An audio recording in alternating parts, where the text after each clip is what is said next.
Today is the 76th anniversary of the founding of the State of Israel, and it's worth noting two things. Number one, that the Israeli flag as it now stands, with the Magen David in the center and the two strips of blue at the top and the bottom, the blue was slightly lightened later on to make it clearer at sea, is different to the Zionist flag, which had a series of stars at each of the points of the Magen David, and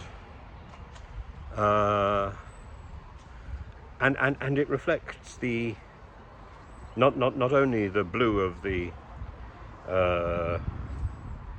threads on the talus, but also the blue of the sea, the white of the sky, the white of purity, and so on. But I think it's a good day to reflect on the Israeli flag and to reflect on the atrocity of the 7th of October and the fact that I personally think a two-state solution is the inevitable and correct way forward. But I certainly don't see that as a reward for Hamas, or indeed for any of the other terrorist groups, the tribal groups amassed in Gaza, whether that's Islamic Jihad, Khalil, Nablus, or Hamas itself.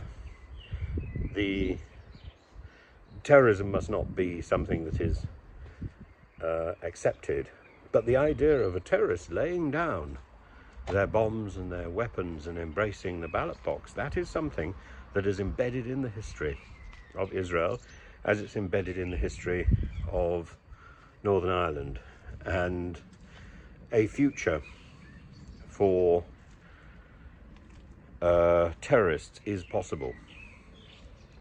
And we've demonstrated that again and again through modern history. But in the end, it's the vision of unity, reciprocity, and cohesion within the national framework of our global society. That means one nation supports another, one nation exists in solidarity with another. So a national state for Palestine, recognized by the UN and endorsed by the Security Council, would be a positive step. David Cameron recognizes this. The majority of states voting the other day in the United Nations recognized this. It's time for this to happen. Today would be, of course, an extraordinarily ironic and a remarkable day for that to happen, but I don't expect it will be. But but it must happen. And in the same way, we must utterly condemn terrorism.